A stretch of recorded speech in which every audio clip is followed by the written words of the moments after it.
Hey, it's the Rundown. We are one man down this week. No Etch, but JT Scarpelli will be your host today. We see what Joe thinks of Etch as it is and his opinions on I football. said, I said, that's poop. He's not here. It's a thumbs down that he's not here. I don't Sure. know. That kind of sus. Yeah. Yeah, Because Dude, the he's my sure. timing of boss, that, dude. If you I don't know. cut it out, Well, cut it. got it. All right. Yeah, we'll reset. No. JT Scarpelli.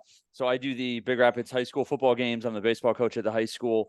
Brandon, why don't you introduce yourself, and then Joe, follow him up.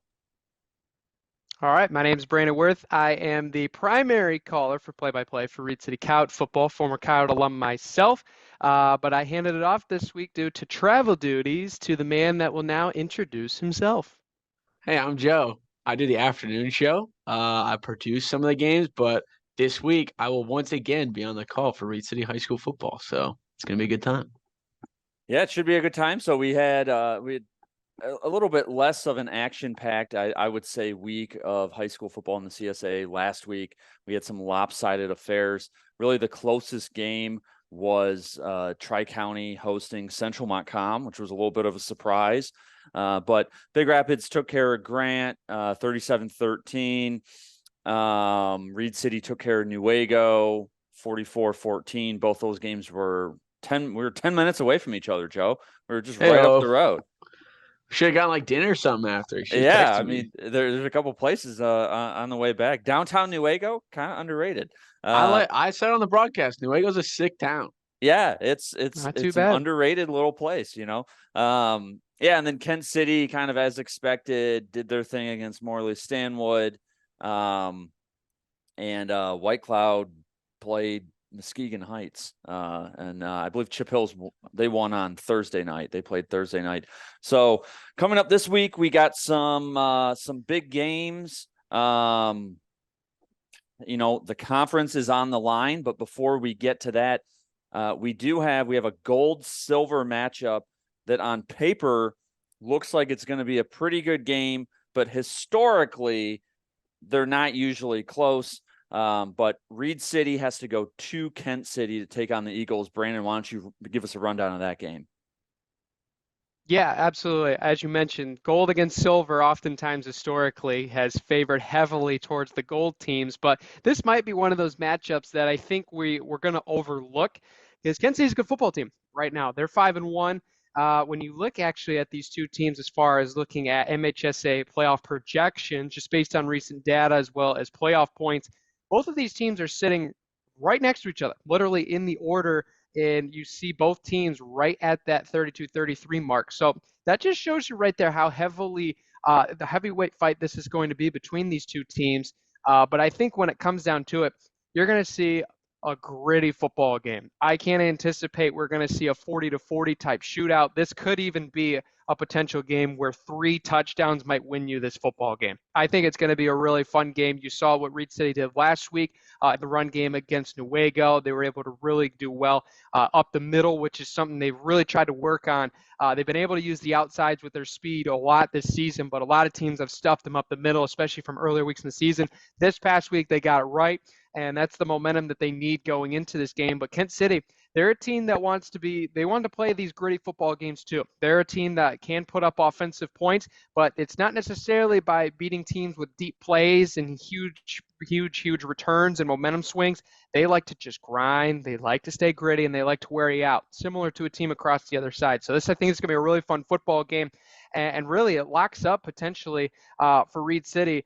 I think just based on what we're going to see with projection-wise, when we look at records and obviously where the standings could shake out, this really is going to be the fight for third when you look at it in a whole CSAA perspective. Obviously, for the gold and silver will be separate. Kent City right now at the top of the silver. So for them, that'd be a huge momentum booster for them. But both these teams are playoff bound based off projections right now. So both of them need a win to keep it going and really keep that momentum rolling here into the later part of October, and especially trying to play here into November. So should be a really fun matchup. And also just want to shout out, I thank White Cloud for getting the Hail Mary for mine correct. I said 40. They got me 42. So Coach Trice, thank you very much for giving me my points. I'll buy you a burger a little here later on sometime. Oh, I'll have to hold you to that one. Yeah. So that game, I was saying on historically not really a good matchup. They've actually only played one time in the history of high school football, but it was very much Reed City's favorite night. I believe that was like 52, isn't it like 52-0 or something? Reed City won that one. 52-0. pretty They bad. won last year. Dang. So that was up in Reed City. They do have to go to Kent City. So we'll see. Coach Gropp does a pretty good job over there for the Eagles. Some other games this week. Central Montcalm is going to host Grant. White Cloud is going to go to Morley Stanwood. But Joe, you and I got to talk, man. It's the big one, man. Need to It's the have a big one. serious discussion here. Do we want to put a little wager on this one? A little Uh, wager? I mean, this would be a tough game. This will be a tough game to predict, right? Because so Tri-County is going to Big Rapids. No matter what, we were just talking about this before we launched the rundown here. No matter what the team's records are on the year, either Big Rapids or Tri-County, these games are close. Coach Seltzer, since 2015, is 4-4 against Butler and the Tri-County Vikings. The average score of the game is 26 points to Big Rapids, 25 points to Tri-County. So this game is going to be a low to mid 20s. Both teams just down to the wire. A couple years ago, the COVID year, right? Big Rapids ripped out Tri-County's heart with an overtime win.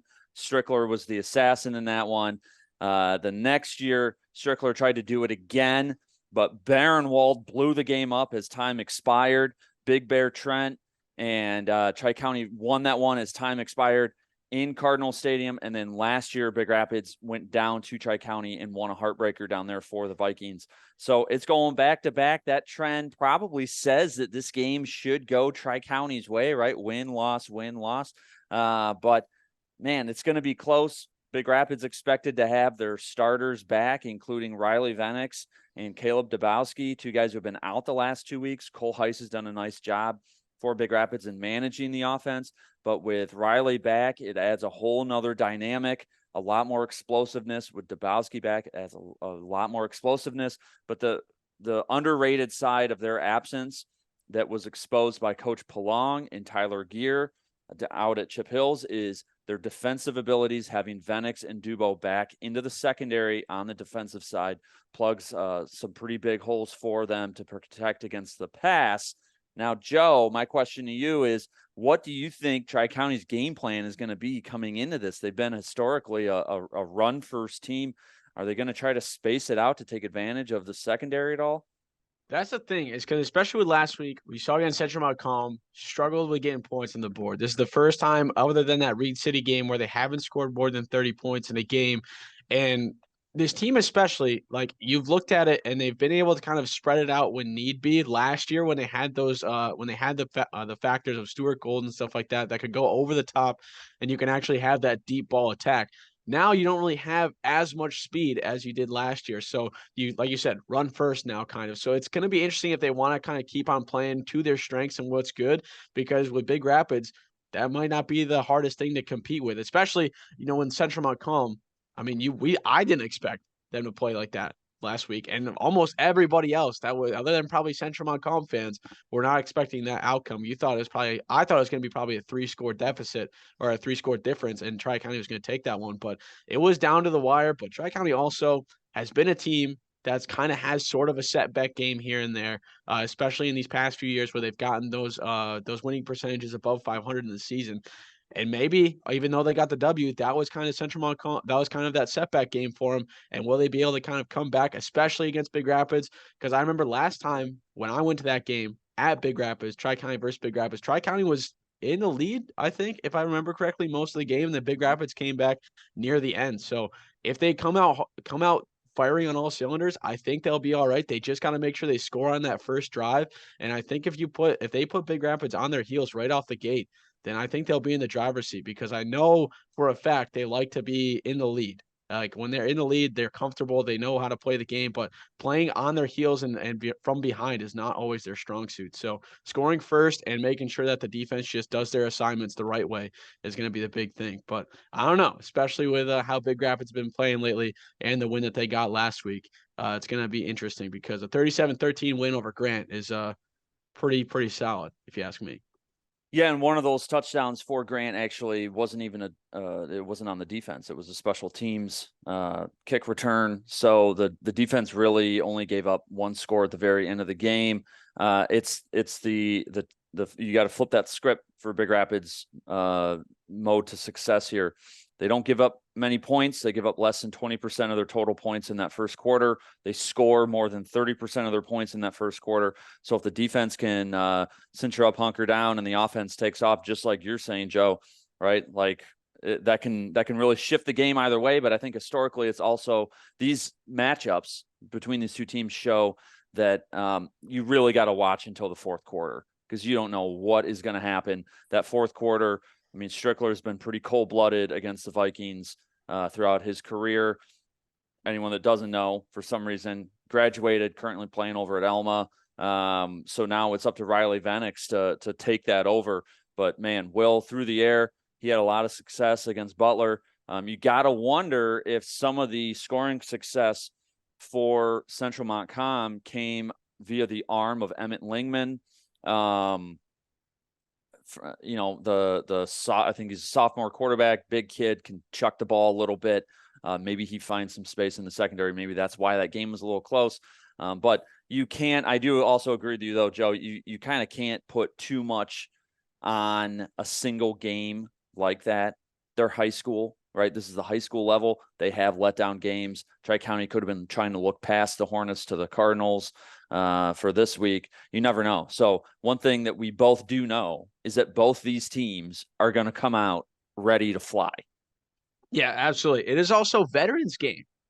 So you want to put that on the schedule. That's going to be a fun little celebration. But I know for a fact Tri-County fans are going to be coming out in droves. This is the first time that we have a chance for an outright conference championship, I think, since 2004, I think, back then. And also back then was the last time that Big Rapids and Tri-County had a chance to, or that game decided who was the conference champion. So trivia fact for you. The one wrench in that every single year, right? The last couple of years in particular, where Big Rapids Tri-County have had good seasons, has always been Reed City. So this is the first Reed year. City just beats them both, so it doesn't matter. This is the first year that they're free and clear of that, and now it's down to these two teams. You know, an interesting stat though that I was able to put together thanks to Mr. Bowman, Joe Bowman, who provides stats for Big Rapids.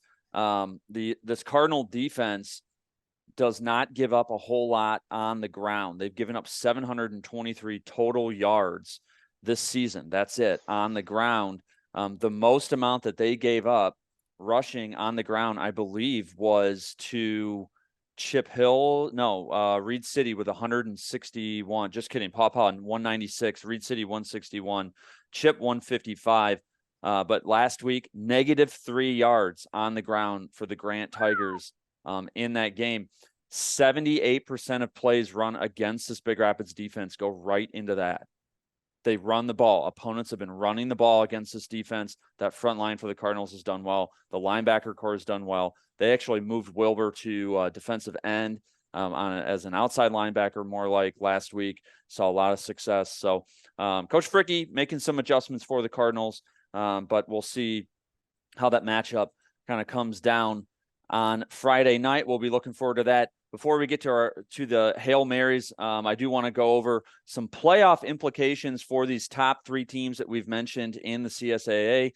That includes Big Rapids, Reed City, and Tri-County. Big Rapids will be playing in D4, Tri-County in D5, Reed City in D6. So in D4 right now, it's estimated that Big Rapids will be the 3 seed in District 1. District 1 includes Whitehall, Sault Ste. Marie, Freeland, and Big Rapids.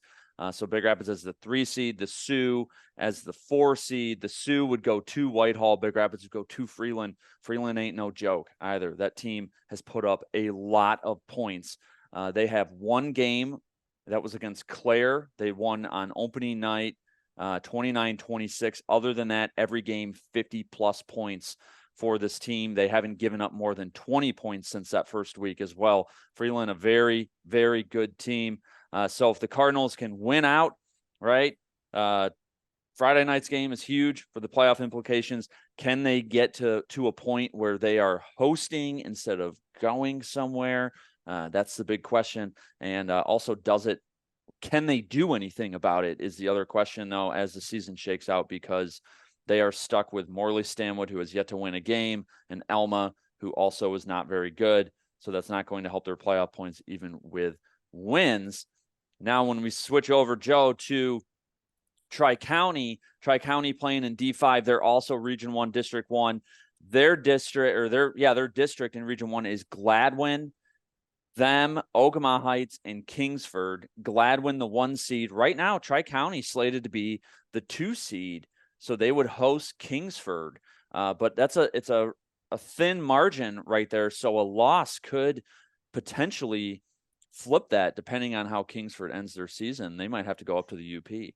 I was going to say a win-out situation is going to be the biggest thing for Tri-County, especially when you got Belding at the last game of the season. But obviously, got to get past Big Rapids first. But you don't have that slouch of a schedule for the last 3 games. So you already have it locked in with the 6 wins. But these next 3 are going to be quite the test, and probably a solid amount of playoff points on the line if they're able to get these 3. Yeah, I mean, can they unseat someone like Gladwin? Gladwin has a couple tough games. They finish against Notre Dame Prep out of Pontiac, Beaverton, and Frankenmuth. So can they help out Tri-County with that? Kingsford, I mean, they got to play Ishpeming, Menominee, Marquette. Those UP games, man, you never know. but Kingsford looks pretty good. The Flivers. I don't know the last time Tri-County had to go to the UP to play a playoff game, though. Do you? I don't think it's ever happened. Yeah, I've I don't never think heard so. of it. The last time Well, Big Rapids did was 2015, Coach Seltzer's first year. They went up to Escanaba. the bright side is there was like a span of, well, not the bright side, but from 2005 to 2019, we didn't even make the playoffs. So that wasn't even the conversation. I think Just take it out, maybe yeah. probably in the 90s, maybe, if that was even a maybe. I can take a look here real quick, but It's just a I question doubt that it. popped in my head. Yeah, and I don't know if it's happened. Any watchers, listeners that know of it, throw it in the comments. Let us know if you know about it. But Kingsford, that's Big Rapids went up there in their historic run back when I was in high school in the early 2000s, and they knocked off the Kingsford Flivers that year. That was a very cold day. I remember being there. So they're always a tough UP team to play. But now we go down to D6 for Reed City. Reed City is currently the 2 seed in District 2, Region 1. That region includes Clare, Chip Hills, Reed City, and Lake City. So Reed City would host Lake City as of right now. I would see that being a solid win. Most likely Reed City will have to square up with Clare, who gave Freeland a run for their money. Their only other loss on the year for the Pioneers is Gladwin. So Clare, a very tough team. So if it gets to that point, Reed City might have to take on Clare. But I don't want to overlook the Warriors here, Brandon, because if you got to play a team more than once in a season, especially if Tyler Gear can come back healthy, I don't know, man. That could be a tough matchup if they run into the Warriors again in the playoffs. It ain't easy.